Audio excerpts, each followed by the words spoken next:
ये खुशी की बात है। मुझे तो लग रहा है कि अब गोवा आना जाना हमारा भी लगा रहेगा, क्योंकि गोवा जाने का मतलब ऐसा लगता था देश के एक कोने पे पहुंचना, कहाँ से किस किस कोने से होकर के कहाँ पहुंचना है वो समस्या दूर हो गई। तो यहाँ से उत्तराखंड से बहुत लोग पहुंचेंगे और गोवा से भी, क्योंकि पतंजलि में भी बहुत लोग आते हैं तो लोगों को आने में थोड़ी कठिनाई होती थी। अब हजारों लोगों का आवागमन शुरू हो जाएगा और आवागमन से न केवल लोगों का आवागमन होगा, एक दूसरे को समझने का, जानने का, एक दूसरे की संस्कृति को, परंपराओं को नजदीक से समझने का इससे बहुत अच्छा मौका मिलेगा।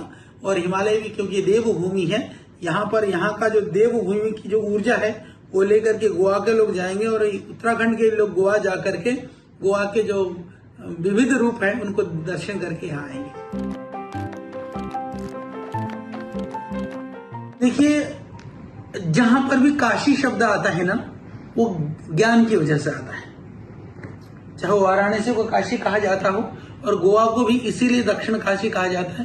पहले जो बहुत सारे जो विद्वान हैं, शास्त्रों को जानने वाले लोग हैं, शास्त्रों का लेखन का कार्य वहां से हुआ, इसीलिए। तो अब मुझको लगता है कि यहाँ पर भी शास्त्रों के लिए बहुत सारे कार्य हुआ है, यहाँ पर पठन पाठन के लिए बहुत सारी चीजें रही हैं। और काशी का अर्थ जहाँ पर साक्षात शिव का वास होता है, उसकी दृष्टि से भी उसको काशी कहा जाता है। तो वो सारी परंपराएं जुड़ जाएंगी तो ज्ञान विज्ञान का आदान प्रदान भी होगा, सांस्कृतिक आदान प्रदान भी होगा। और एक बहुत ही स्तुत्य प्रयास है कि जुड़ाव को भी, यदि हम आध्यात्मिकता से देख रहे हैं, जुड़ाव को अपनी संस्कृति से देख रहे हैं और हमारी मूल प्रकृति से देख रहे हैं, ये खुशी की बात है। ये एक प्रधानमंत्री जी का बहुत ही यशस्वी कार्यक्रम है, क्योंकि सच बात तो यह है कि हम लोगों की ना, जब थोड़ा पैसा पॉकेट में आते हैं ना, लोग विदेश भागने की सोचते हैं और जहां कुछ भी नहीं है वहां चक्कर काट के आते हैं, जाकर के दुबई में रेगिस्तान में धक्के खा करके धूल फांक करके आ जाते हैं। परंतु हमारे देश के अंदर इतनी चीजें हैं, इतनी अद्भुत चीजें हैं जिसकी कल्पना हम सबको स्वयं भी नहीं है। तो देखने से ही पता चलेगा। इसलिए माननीय प्रधानमंत्री जी ने कहा, देखो अपना देश, यानी नहीं देखा है इसीलिए जरूर देखो। पूज्य स्वामी जी ने इस घोषणा को वैश्विक स्तर पर घोषित किया कि गोवा सिर्फ भोग की भूमि नहीं है, गोवा योग की भूमि है।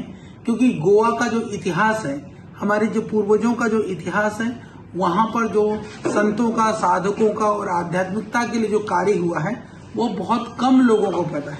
विश्व में उस दृष्टि से गोवा को कम जानते हैं। तो वहां जाने से पता चलता है कि आज भी जो वहां के लोगों के अंदर जो आध्यात्मिकता है, वहां की जो परंपराएं हैं, वहां पर जो धार्मिक स्थल और देवस्थल आज भी जो हैं, वह दुनिया को अपनी ओर खींचने, आकर्षित करने के लिए पर्याप्त है और सनातन संस्कृति की जो वैभवता को बताने के लिए पर्याप्त है। तो वह लोगों के बीच में न जाने की वजह से गोवा का जो पूरा जो स्वरूप है, जो एक सर्वांगीण जो रूप होना चाहिए, वैश्विक रूप होना चाहिए, वो कहीं न कहीं छुपा हुआ था। तो पूज्य स्वामी जी ने इसकी घोषणा करी और मुझे प्रसन्नता है, माननीय मंत्री जी यहाँ पर आए हैं, पूरी टीम आई है और उसको गोवा को एक तरह से योग भूमि बनाने के लिए और आध्यात्मिक राजधानी बने और वह एक तरह से स्पिरिचुअल के साथ साथ में हेल्थ के लिए, वेलनेस का एक डेस्टिनेशन बने, उसके लिए जो प्रयास हो रहा है वो बहुत ही स्तुत्य है, प्रशंसनीय है। और वहाँ की गोवा के लिए तो वहाँ का जो आम है, मंदिर जी, पूज्य स्वामी जी को बहुत पसंद है। आपका जो सीजन से पहले आता है, कौन सा आम होता है वो? मानकुराद। वो इतना जबरदस्त है, वो अभी विश्व में कहीं मिलता ही नहीं है। यदि उस आम की ब्रांडिंग हो जाए और बाहर जाने लगे तो लोग तो सोने के भाव करके खाएंगे। लोग कहते हैं, बोले जापान के अंदर बोला एक फल होता है, बोले 3 लाख रुपए किलो बिकता। तो ऐसे कहते चाइना में ऐसा फल होता है, बोले वो इतना 1000 रुपए किलो बिकता। हमारा आम भी तो हजारों किलो में बिक सकता है। वो आम थोड़ी ना है, वो तो एक स्पेशल, वो एक तरह समझिए अमृत है। तो इसी तरह से वहाँ की दूसरी जो वेराइटियां हैं, वहाँ का नारियल की भी एक स्पेशल कुछ वेराइटी वहाँ पर होती है, जड़ी बूटियां हैं, वहाँ पेड़ पौधे हैं। और किसानों को भी थोड़े अवेयरनेस करके, जागृत कर करके वहाँ की जो ऑर्गेनिक फार्मिंग है, तो सबके ऊपर भी बहुत सारा काम हो सकता है। वहाँ बहुत संभावनाएं हैं और सरकार भी प्रयास कर रही है और लोगों को भी कि गोवा जाएं तो सिर्फ एक मानसिकता से नहीं, अनेक मानसिकता से आप जाएंगे तो अनेकता आपको वहां दिखाई देगी। समुद्र पास आ गया, निश्चित रूप से क्योंकि उत्तराखंड लोगों की बहुत इच्छा होती है समुद्र के किनारे जाएं, तो गोवा का समुद्र का किनारा बहुत प्रसिद्ध है और गोवा वालों के पास भी हिमालय नहीं था तो अभी हिमालय आ गया, तो गोवा वालों को हिमालय मिल गया है और उत्तराखंडियों को समुद्र मिल गया है। तो ये दोनों देश के कोने जोड़ करके पूरे देश को एक सूत्रों में पिरोने का और बांधने का काम करें। देखो अपना देश, जी, देखो अपना देश, देखो अपना देश। जी।